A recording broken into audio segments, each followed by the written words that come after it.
Hey, guys. How are you? Were you on with Sal? You're having quite a day, apparently. Yeah, I was on with Sal. Well, I started quite the stir, apparently, earlier this week with just a conversation starter on Dion Dawkins, and I've gotten a lot of clips sent my way, and it's been an interesting week. And I feel like it's funny because from my own perspective, Dion Dawkins getting released or traded would be terrible for my job. He's actually the best quote in the locker room. He's the most accessible. Like, he's a guy that, like, every reporter kind of hopes to have in a locker room. Mm-hmm. So I think that there's been, like, a misconception that it's like I'm advocating for this. You're not eager to see this happen, right? Yeah. No, there's it's more so just, are we going to start having some conversations about some guys, and when will the Bills? I don't think you have to worry, but I'm not, in your feed here to know. I don't think anybody should be questioning that. I want to say he's this generation's Kent Hull, but maybe this generation's Kyle Williams, and then Kyle Williams was that generation's Kent Hull. Maybe Kent Hull's a long time ago, right. But that's when I was in there, right. And he was everybody's go-to guy then. So. Yep. Well, take us through it, Matt. We know from Sal mentioned that you mentioned it on I think on your podcast, the Shout podcast with Ryan Talbot. Everyone's trying to get creative at this time of the year and pour over the cap and find money. So I imagine that's where this started. So take us through your process. Yeah, I think coming up with ideas and everything that's happening around this organization in the last month, I think that plays into it a little bit. I mean, who would have said a month and a half ago, sitting there as the season was winding down, that there was a real chance that Sean McDermott would get fired? I think locally, nobody was saying that. I know that there were some national shows and everything like that. So you sit down and you start to think outside the box type of ideas, and you think back over the last couple of years, maybe half a decade, like what have been the big time trades at the position? You have Laramie Tunsil, who was traded at 30. You have Trent Williams, who was traded at 31. And now Dion Dawkins going into a season where he's going to be 33 years old. He's got a $24 million cap hit this upcoming season. And I think the conversation is more about where does he factor into your plans, more so just this year. Of course, there's a potential you're losing Connor McGovern and David Edwards, and you might sit there and say, hey, I'm not going to be willing to lose our 3 prongs of our 5-headed offensive line that's been one of the best in football over the last couple of years. So that's part of it. But maybe you get back one of those guys. Maybe they both take less to come back because they're Joe Brady guys or whatever the case may be. Mm-hmm. The idea is, where is Dion Dawkins' value going to be the highest? Probably right around now. If he has another season like he just had, I think that value falls a little bit off of a cliff. And if you're telling me that if he's not part of your plans for the next 3 seasons, and if you're evaluating things and you're concerned about the level of play, and by the way, the drop-off this last year, it wasn't off of a cliff. I mean, it wasn't as good, right? He gave up, for context, he gave up 6 pressures, according to Pro Football Focus, in the Denver Broncos divisional round game.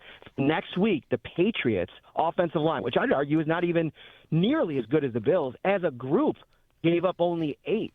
And so I'm just thinking, if the Bills are starting to have internal conversations about the level of play and projecting this out long term, and the fact, oh, by the way, you probably got to remake your entire defense, I'm not sure there's a player that would fetch the kind of haul that a Dion Dawkins would fetch in a hypothetical, very hypothetical, everyone trade. Mm-hmm. Not even considering what it would mean to the reporters, Matt. What would it mean to the core of the team? Like, how I feel like Dawkins is integral to, like, sort of the identity of the Bills on and off the field. I know that these things do expire. I mean, players get old and that all changes. But what level of shockwaves would it be if they did something like this? He's definitely the old guard, and there would be great shockwaves, I think, on both sides of the ball. I mean, if you go to any of Dion's events locally, they are always heavily attended by his teammates and coaches through the years, and the way that they've talked to him. It's like he's had 3 different offensive line coaches since I've covered the Bills, and I've talked in detail with all 3 of them, and the reverence for which they talk about him, you can't really replace that. And again, if this were to ever materialize in any way, that on the other side of a conversation, it would more be about constructing the roster in a way that, resets a few of the dials in your cap constraints and everything like that. And sometimes you got to make those really hard decisions. And it's also about who else is on the roster that's going to sustain as a leader. I don't think I would have ever said 2 years ago that James Cook is irreplaceable in that locker room. I would say that today. He's grown that much as a leader. Guys lean on him. He's not as charismatic as Dion Dawkins. He's not going to win any press conferences or anything like that. But what he means in the room, I think, is a very similar piece to what Dion brings. So you're right. It would be something that they would have to gauge.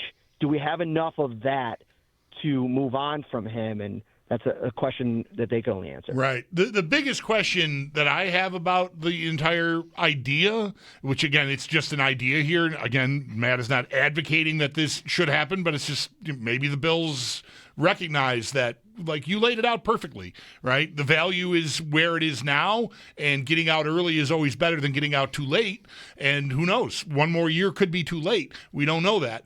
What would be... Did you follow it through enough, Matt, to have an idea about replacing him? Are you just plugging Ryan Vandermark in there? Because if you're trying to save money, you're going to have to replace Deion Dawkins somehow. They're not drafting, to me, in a region where, without a trade, they could get a plug-and-play left tackle as a rookie necessarily. I mean, who knows in the draft? The Chiefs did that last year, but that guy was hurt, and his value was dinged because of it, and it turned out he recovered faster. Anyway, what is like page 2 of that story if the Bills were to find this as an idea worth exploring? Yeah, and I think like the best mode to a trade here is a post June 1st trade. And I know like the first thing you think about is like not a lot of those happen, and how much is that helping you? Well, Jalen Ramsey, Minkah Fitzpatrick deal last year in June was very important to both of those teams. And I know the Dolphins didn't win many games, but Fitzpatrick was really good back there, so much so that he was a hot name at the trade deadline, like kind of rebolstering his value quite a bit, and Jalen Ramsey meant a lot to them. The issue is going to be, all right, do you draft a tackle now? Where do you draft a tackle? I mean, there's been cases where, you get a guy in the second and the third round, and even if you're not trading Deion Dawkins, you might want to start thinking about Tylen Grable's not the tackle of the future, or Ryan Vandermark.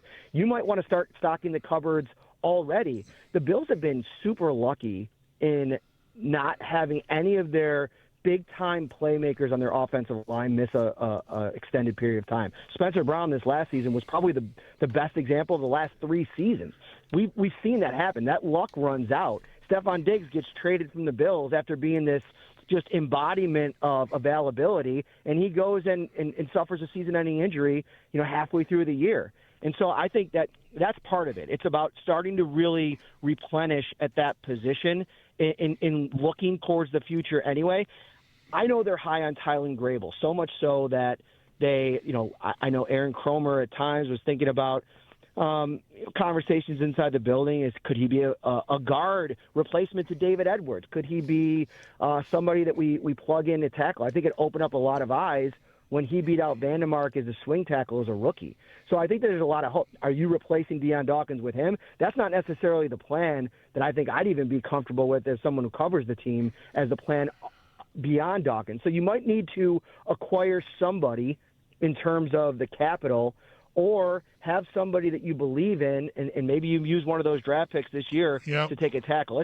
It's not a clean idea by any stretch of the imagination. And you're right. Gotcha. And hearing a lot of the feedback on it on the radio and some of the podcasts and stuff, it's really unnerving to make this deal without having a replacement. So that's the area where it really becomes very hard to imagine, considering what they'd have to do over the next 3 months to prepare for a move like that. I shouldn't be in such a hurry to say the Bills would be unlikely to be able to find a plug-and-play replacement in the draft. Dawkins started 11 games as a rookie, and he was the 63rd overall pick. It sounds like when we talk about coaches and somebody makes the point, well, how do you know the next guy is going to be better? You don't.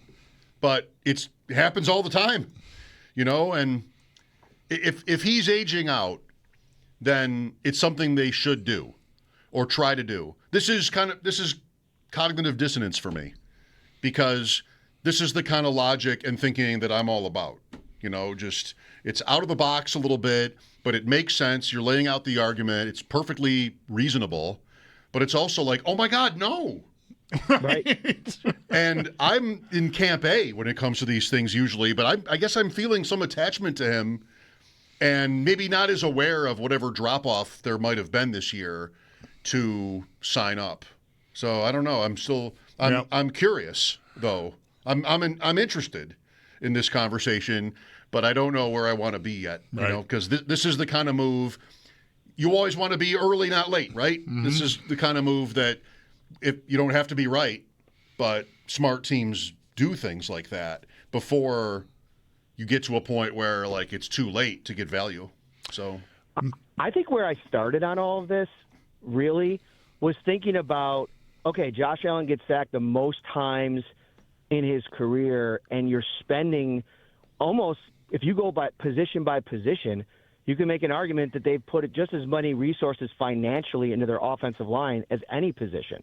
And so when that is the outcome, and listen, they were an elite running team this year, and that maybe that had something more to do with Josh, and I think he put a lot of that on himself. But I think where the idea was really born is, all right, is there real concern about being able to protect him with the current group? And oh, by the way, that's a huge cap number the next couple of years. But on the other side, as complicated as this is, it's not really a huge cap number, because if you look at the position, AAV-wise, he's not even in the top 10. And I think that there's a lot of things that you can do, as I've talked to Mike Giannetti from Spot Track about on my podcast. Like, you can move the money around quite a bit. You can even, if he's part of the future, the 3 or 4 year future, you can extend him and get a ton of savings this year too. Yeah. The point being on Deion Dawkins is there is a number of options financially to help you. It just comes down to how the Bills view them and their situation on their line. Matt Parrino, Syracuse.com on the Bills beat, also co-host of the Shout podcast on the Western Hotline with us. So, Matt, we did spend some time already today talking about the receiver room. It's WGR. We got to fly the flag here and ask the requisite questions about the receiver room. How hard do you think Brandon Beane will go at the room?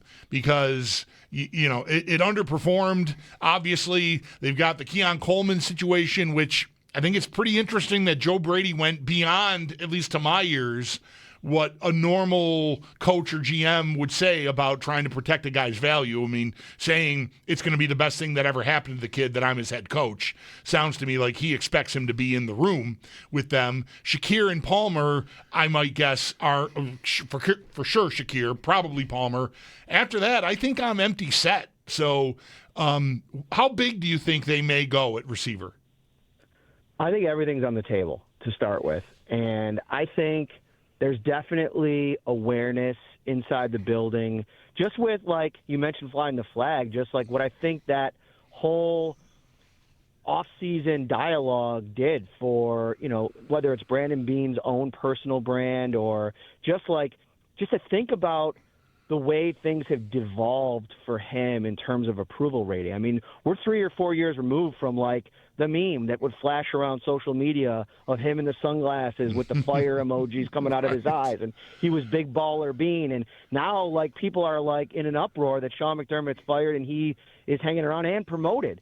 And so I think that definitely will play into things. The way the wide receiver room gets played out is interesting, because I thought going into the offseason, there was a real world where maybe Josh Palmer's not back, even though you have to take a huge dead cap hit to move on from him. Maybe you add him in a trade for a day 3 pick to give you some mobility, something like that.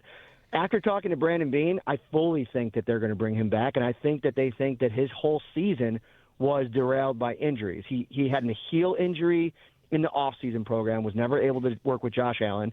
Then he got banged up groin and knee in training camp throughout preseason. Then, of course, the ankle, hip, and knee that pretty much threw his entire season off. And they're taking that quarter and a half in Atlanta as kind of the data that shows them he can be a bigger part of this offense. And I agree with you. I think Keon Coleman, you don't say all of that if you're Joe Brady, if the plan isn't to go along with him. And plus, he's got 2 more years left on his rookie deal. There's real value in that, and he can do multiple things. And here's the other thing, guys. They haven't even tapped into what I think a lot of people thought was his best role in the NFL, and that is putting him in the slot. I think Khalil Shakir is an elite slot receiver. But I also think if you remember back to when they drafted him, Brandon Beane went on and on about how you could line him up everywhere. Right. And it'll work. I'm just more in the camp now of you see a wide receiver room like Seattle with Shaheed and JSN, and they're positionless. And they move them around and they do different things. You're not going to ask Khalil Shakir to run post routes all afternoon, but he can line up on the outside if you need Keon inside for 40 or 50% of his snaps. And so I think, listen, go be aggressive in the draft. You're going to have to make a swing at a trade or a free agent, and it's going to look a lot different. And if you get to August and you got to cut one of these guys or trade one of these guys, so be it, because it's got to look a little bit different than it did this last year. I don't want to gloss over the point about Palmer's injuries. It does sound very ominous to me. I think it was a strained idea of a signing in the first place, and every year that goes by, this is Curtis Samuel, if that's not unfair. Like, years go by and you accumulate these injuries, and then your odds of being able to hold up during an NFL season go down and down. Now Palmer's, mid-20s or 27 even this year. The thing I would say, Matt, and if this question is wrong to ask because of what Palmer had to deal with physically, so be it. You'll say that. Why didn't they do any of this before? You had Shakir, you had Palmer. If you wanted to play Shakir outside, why didn't you? Yeah, this coach is that coach. Right. So should I really expect them to move Shakir around? Is it something they might have just remembered that they said or could do? The only thing that I could really surmise on all of that is that Sean had a lot more say on what they did scheme-wise than we're led to believe. And because for Brandon to come out after the fact and talk about, even in his, we did a 40-minute season-ending press conference with him the night of his press conference with Joe Brady, and he talked about, like, Keon in the slot is a real thing they can do. Now, he said that before, but what leads me to believe that might now be on the table is, doesn't it feel like through all of this with Sean and Brandon and the dissension down the stretch, there was not an aligned vision for how this thing should happen? And so I guess what I would say it's possible now because Joe Brady feels like, in a way, he's falling in line with how Brandon wants to run it. And I think that's actually sneaky important, because if you go and spend a draft pick on a guy, you get him into camp, Kyer Elam, for example, and then all of a sudden you get halfway through the season and he's barely playing, that is not a good marriage between coaching staff and front office. And that's something that's definitely got to change. And last thing real quick, you mentioned the thing on Josh Palmer. Something I got to tell on myself about, and I've been really guilty of it over the years, is when a guy gets signed to the Bills and all the content starts coming out around the player, right? And it's all of the really good stuff about the player. Anything that you can kind of gobble up that they've done at any point that was good, that almost becomes the entirety of the story. And I was really excited about that signing, and you go back and look at it, and it's like, well, why were you so excited about this? The writing was on the wall. I mean, a lot of Chargers fans were like, good, take him. Like, they didn't want him anymore. And there's got to be a little bit to that, too. So I think as we go through this offseason process, I think it's going to be really interesting evaluating some of these moves now through the lens of, okay, he's no longer big baller Bean. Now it's, hey, man, you better do something really impressive to get the majority of this fan base back on track. Good stuff, Matt. Thanks for your time. Oh, thanks for having me. Take care, guys. You're welcome. Matt Parrino, Syracuse.com. Yeah, well, he makes, I think, a great point about how this team gets covered, and I'm not speaking of Matt, but, there are media who can't wait to tell you what you want to hear about players. I don't know. It's much more interesting to me to find guys who are not affiliated with the Bills at all talk about their signings. For Stephon Diggs, it was Matt Harmon. Matt had no affiliation with the Bills. And again, if I hadn't been clear, you could cover the team objectively and not, be any form of a slave to like the fan reaction. Fans are generally going to love whatever they do. And if you don't, they're going to tell you why they think you hate them or why you're missing the better points. Anyway, just a point that's interesting to me. That's, very